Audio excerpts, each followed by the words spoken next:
Paz do Senhor, irmãos. Nós estivemos ausentes nesse período que denominaram de pandemia e alguns irmãos me pediu, não é, para que eu postasse algumas mensagens e eu não fiz. Eu não fiz propositadamente. Eu vou só dar uma explanação rápida para nós irmos à palavra de Deus. Eu não tenho o direito de impor a minha fé a quem quer que seja. Eu tenho o direito e o prazer de pregar o Evangelho. Mas a atitude, a reação, a ação de cada um não pode ser orientada por mim. Eu posso até ensinar, mas eu não posso dizer como você tem que fazer, exceto crer.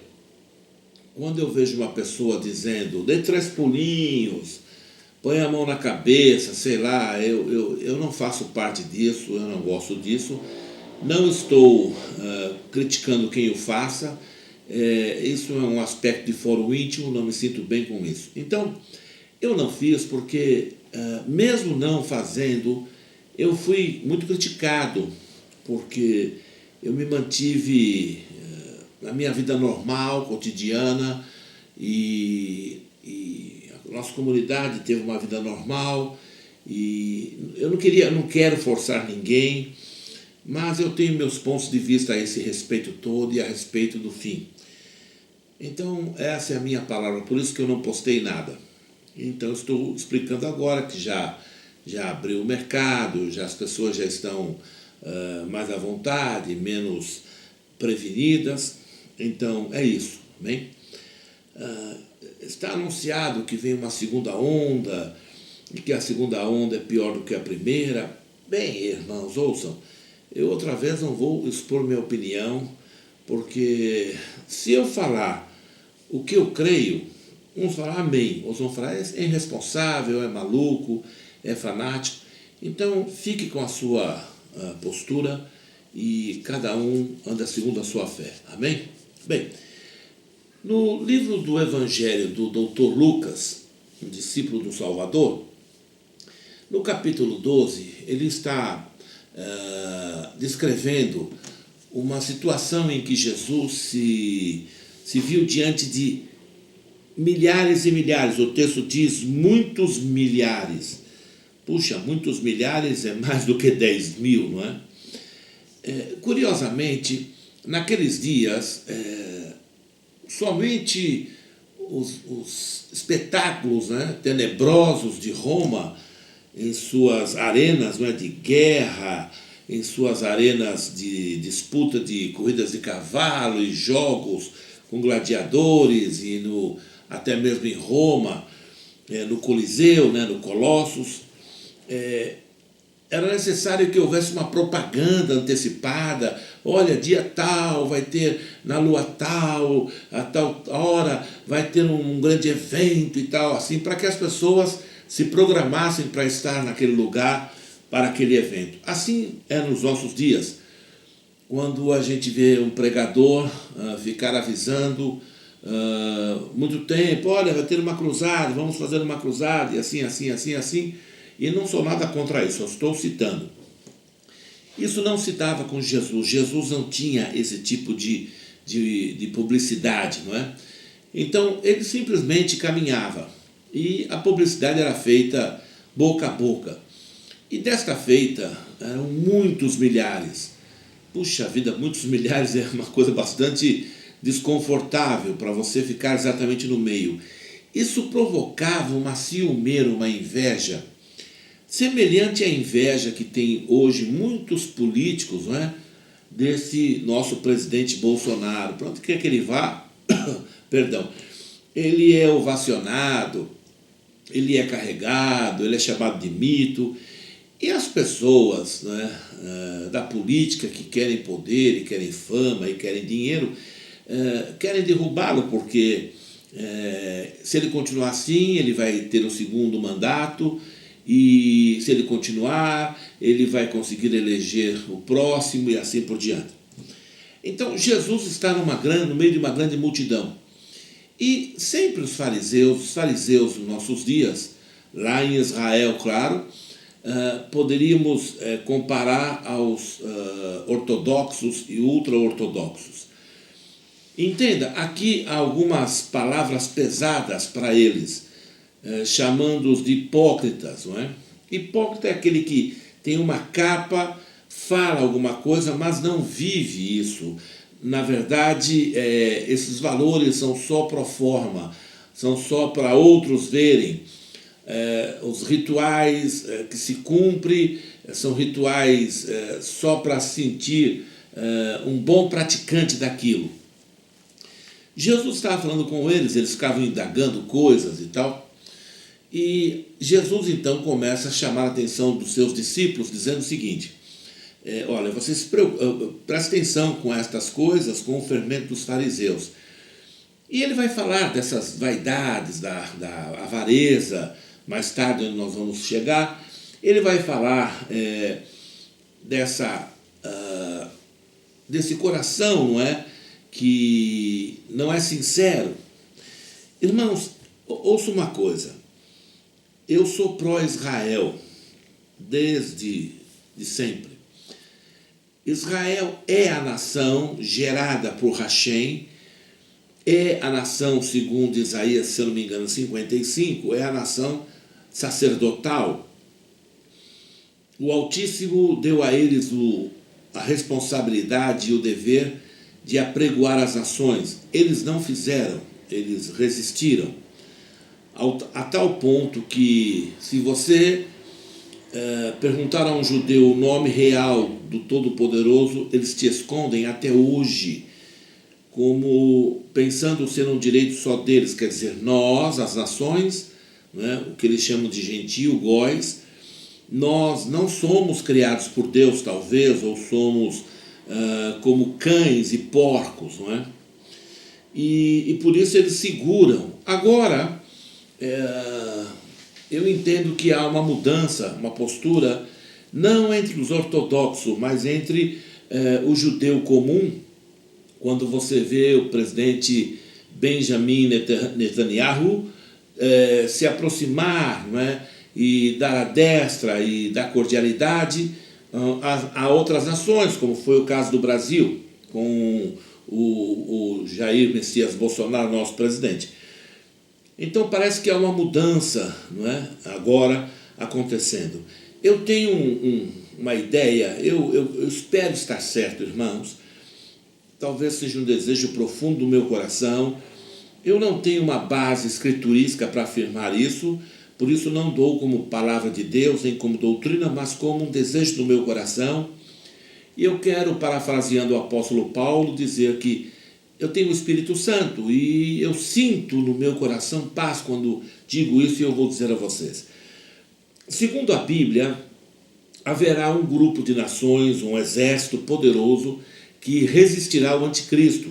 As pessoas que pensam que o anticristo vai dominar todo o mundo, toda a terra, está enganado. Ele terá muita resistência. E eu acredito com todo o meu coração que essa resistência será um bloco, já de início, o bloco do Brasil, dos Estados Unidos e Israel. Esses três países, com um percentual muito significante de cristãos, não é?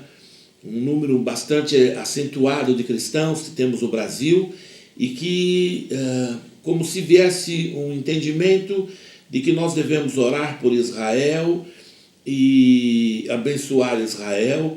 E tem pessoas que dizem: vocês são fanáticos por Israel. Veja, eu estou criticando a postura de Israel, mas eu não abro mão de ser pró-Israel. E Israel erra, sim, erra como qualquer nação, e com relação ao Todo-Poderoso continua errando, não é? Eu estava em um aeroporto na Europa, eu estava vindo da Áustria, e no aeroporto de Fukushima, lá em Roma, aguardando o outro voo, eu conheci uma senhora. A senhora, com o esposo, enfim, se dirigiu a mim e me perguntou de onde eu estava vindo. E eu falei que estava vindo da Áustria. E ela falou, que bom, você já esteve na Áustria e tal. Eu conheço, é muito bonito. E começamos a falar sobre a Áustria. E eu não sei por que cargas d'água, alguma coisa de Israel apareceu. E eu falei que eu estive em Israel naqueles dias e tal. E ela ficou maravilhada. Sim, ela disse que estava vindo de Israel. E eu falei, eu estive em Israel há uns 20, 30 dias atrás. Não me diga, começamos a conversar. E eu comecei a dizer a ela a respeito da profecia. Ela não sabia nada, nem o marido dela, e eram judeus. E eu falei, mas Israel continua errando. Ela ficou zangada, na hora ficou zangada. Ela falou, como assim continua errando? Eu vou dar um exemplo muito simples. Por exemplo, você, quando vai a Israel, você tem que beber pelo menos 5 garrafinhas de água, aquela pequenininha assim, eu acho que tem 500 mililitros.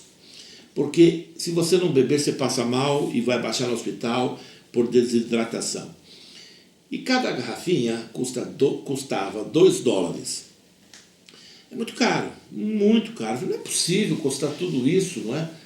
Peraí, de onde vem essa água de Marte? Sei lá, muito caro. Então, nós passamos para a cidade de Belém, passamos pelo muro que separa, tem ali uma barricada, uma vistoria.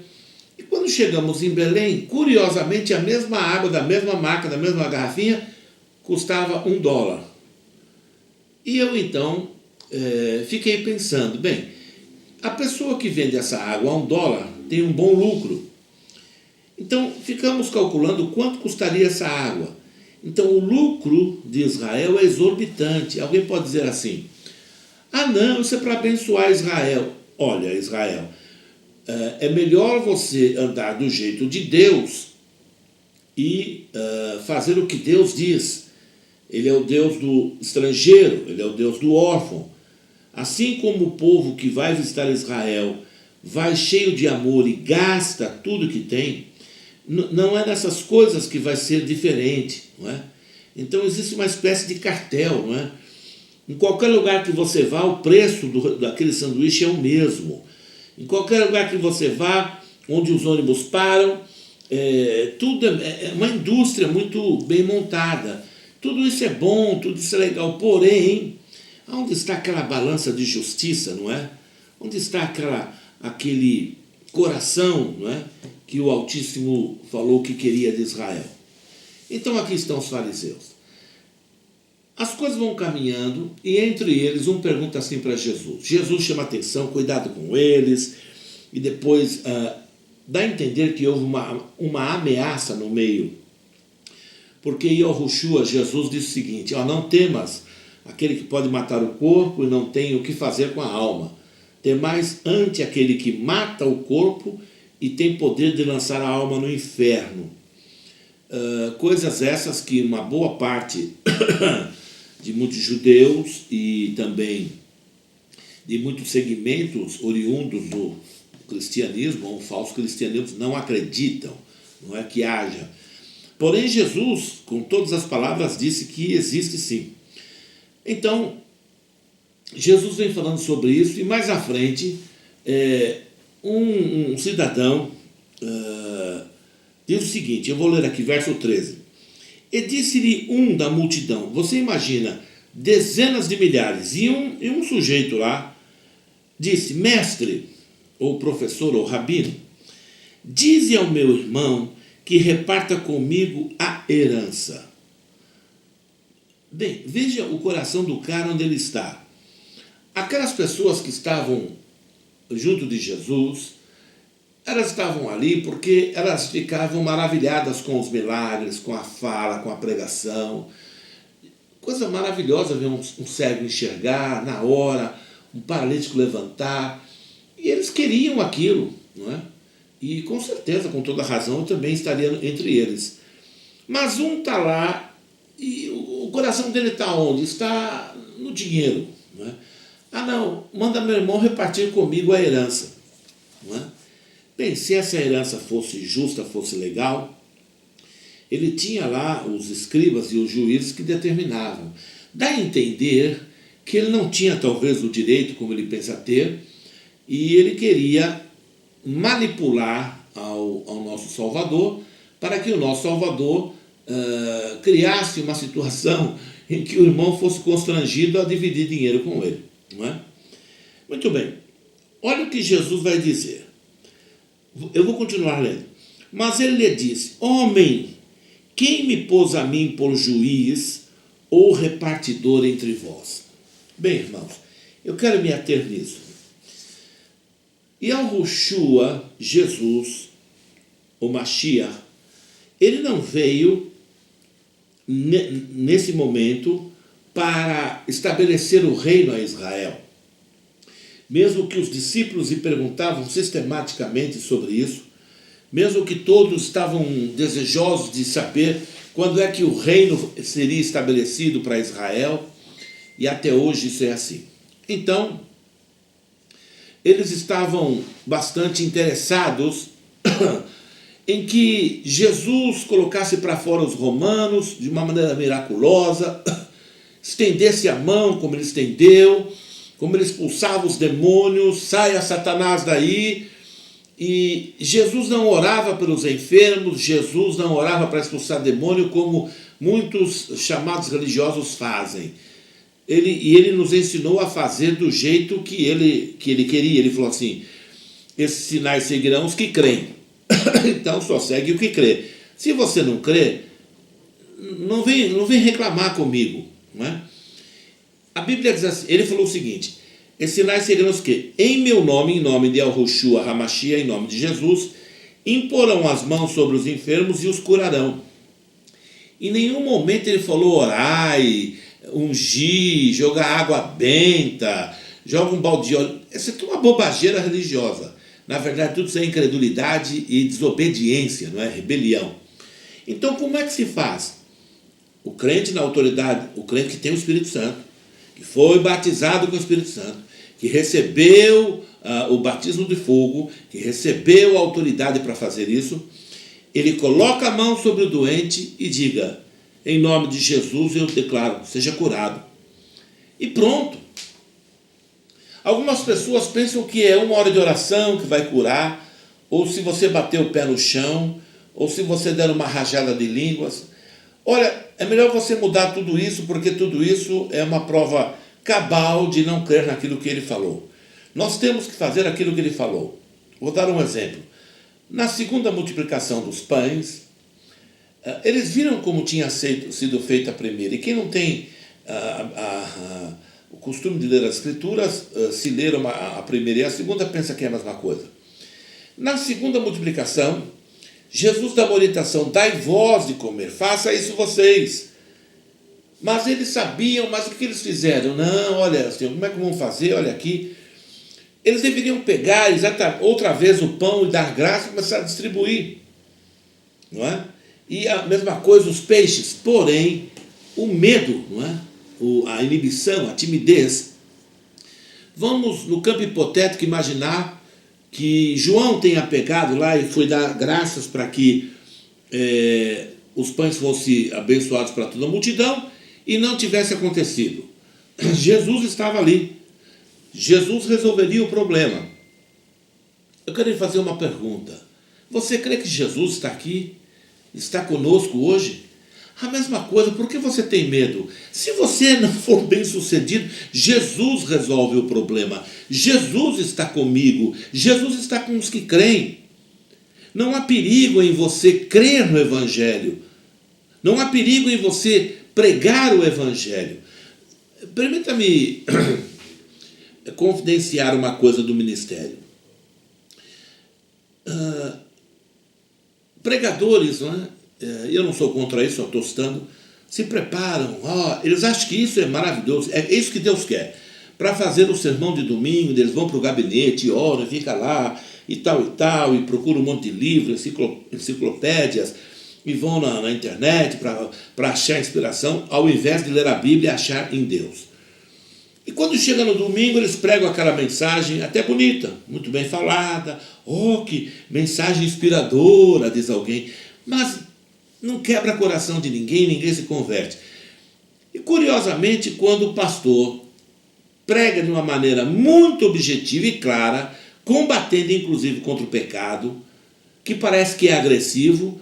Quando você faz o apelo, as pessoas se decidem muito mais do que quando você fica querendo convencer com seus argumentos. Olha, eu fico muito preocupado quando eu vejo um pregador, um professor, querendo argumentar, explicar as coisas, quando se tratando do Evangelho, quando ao invés de pregar o próprio Evangelho. Simples, simples, simples. É o Evangelho que faz. Olha, se você pregar a palavra de Deus, ela vai entrar no coração da pessoa. Se você ficar com a sua conversa, não entra em canto nenhum. Bem, voltando.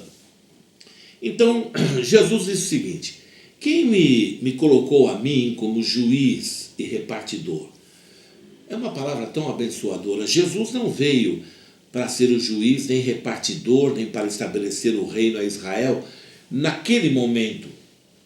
Ele veio para dar a vida pela humanidade. Olha, não só pela humanidade, ele veio para dar a vida pela criação toda. Tem pessoas que podem me chamar de maluco, mas está tudo na Bíblia.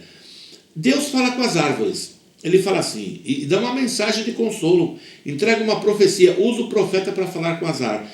Diz assim: não temais, árvores do campo, porque vocês voltarão a florescer, reverdejarão, acho que é isso, se tornarão verdes novamente, não é? Então, puxa, Deus fala com a árvore, não temais, animais do campo. Oxente, Deus está falando com os animais. Então, se Deus fala com os animais, é porque os animais têm sentido de tristeza, e sabemos que sim, as árvores também. A Bíblia diz que as árvores baterão palma quando Israel estiver lá na sua plenitude, não é, como cabeça das nações. A Bíblia diz que as árvores baterão palmas. Olha que coisa maravilhosa. Então, quando o Salvador veio a esse mundo e deu a vida sobre aquele madeiro, a Bíblia diz que aquilo que aconteceu com ele foi um projeto, um plano do Altíssimo para satisfazer a sua própria justiça. E, curiosamente, Jesus foi uma pessoa desprovida de tudo, meu Deus do céu. A Bíblia diz que ele era feio. A aparência dele era como uma raiz de uma terra seca, toda retorcida. A raiz de uma terra seca, ela geme, ela torce para se estabelecer, para arrancar a umidade da terra, ela luta muito para sobreviver.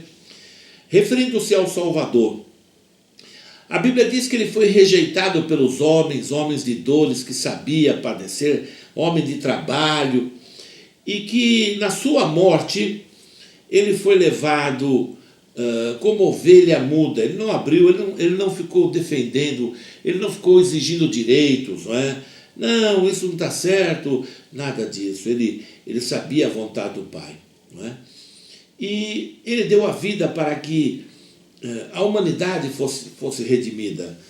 Eu quero encerrar dizendo a você o seguinte: você pode se julgar muito inteligente, você pode se achar o suprassumo, você pode se achar o the best, não é? Você pode se ver, eu sou muito bom, eu sou um artista fenomenal, eu sou um escritor exemplar, eu sou um ator fabuloso. Olha, você pode ser qualquer coisa. Sem Jesus você vai ao inferno. Sem Jesus todos iremos ao inferno. Ele falou: vinde a mim, vós todos que estáis cansados e sobrecarregados, para arrebentar o calvinismo. Vinde a mim, vós todos, todos, todos que estáis cansados e sobrecarregados, e eu vos aliviarei. Em outro lugar ele falou para os discípulos: olha, forcem a entrada da gentalha, daqueles que são indignos, force para que minha casa se encha. Não é? Então, a vontade de Deus é que nenhum ser humano vá ao inferno. Essa é a vontade de Deus. Mas muitos seres humanos irão. Por quê? Porque eles não querem ver e ouvir a vontade de Deus. Eles querem a própria vontade. Então se declaram, por exemplo, comunista. Não, eu sou ateu, sou muito inteligente. Minha professora mandou estudar Karl Marx. Karl Marx foi um vagabundo, gente. Vivia às custas da mulher. Foi um judeu desistente da fé judaica, porque ele ficou frustrado pela realidade dos judeus. Então ele se agarrou, não é, a algumas ideias humanistas e ajudou a desenvolver, porque na verdade o comunismo vem de Platão. Quem quiser ler, leia o livro A República de Platão, e você verá que tudo que Gramsci, aquele outro judeu americano nos Estados Unidos, esqueci o nome dele, Saul Alinsky, todos esses caras fizeram, nada de novo, vai lá na República e você verá que está lá. Então, eles dizem assim: não, nós não queremos Deus, não há Deus. Bem, o primeiro comunista não foi Karl Marx, o primeiro líder não foi Lenin, não. O primeiro comunista atuante, né, foi um cara da Bíblia chamado Nimrod. Nimrod falou: olha, vamos fazer aqui o partido e vamos fazer uma cidade e vamos colocar Deus para fora, e que ele não nos dirija, que as suas palavras não sejam estabelecidas em nós, que ele retire de nós suas ataduras e que não nos espalhe por toda a terra. Frontalmente contra o plano de Deus. Olha, todos eles morreram, a chamada torre foi destruída, ninguém sabe nem o vestígio dela, não é nem um tijolinho, porque era feito de tijolo, não tem nem um tijolinho, não é, para, olha, foi aqui a região, não tem. E assim assim será com todo regime ateísta. Eles estão fadados ao fracasso, a história toda. Sem Deus você fracassará, sem Deus você irá à lona, não há como escapar. Agora, com Jesus no coração, você irá ao céu. Minha pergunta a você é: você quer o Jesus que não veio ser juiz nem repartidor, mas veio ser o Salvador? Ou você quer aguardar para o Jesus que está para chegar outra vez, que não vem mais como Salvador, mas virá como juiz? Bem, o juiz é implacável, não há como nós nos livrarmos. A nossa natureza de pecado não será aceita por Deus. Então, você pergunta: então como que pode Deus aceitar agora? Porque Ele aceita porque você resolveu crer no Filho dele. Se você aceitar o testemunho, como diz o profeta Isaías, quem deu crédito à nossa pregação e a quem foi manifestado o braço do Senhor? Se você der crédito à palavra de Deus, eu não quero saber se você é uma pessoa que estudou demais ou não estudou nada. Essa é a verdade. Se você tem alguma dúvida, eu desafio você. Se você, na sua casa, onde quer que você esteja, talvez até dirigindo um carro, eu não sei se é possível ver alguma coisa da internet enquanto dirige um carro, se é permitido, eu não sei. Mas se você ter qualquer contato com esta palavra, aí onde você estiver, eu desafio você, faça um teste. Dirija-se a Jesus e pergunte a Ele: Jesus, Tu és Deus mesmo? Tu és real? Tu ouves oração? É verdade céu e inferno? Tu tens poder de perdoar? Eu quero saber. Se isso é verdade, eu recebo o Senhor agora mesmo no meu coração.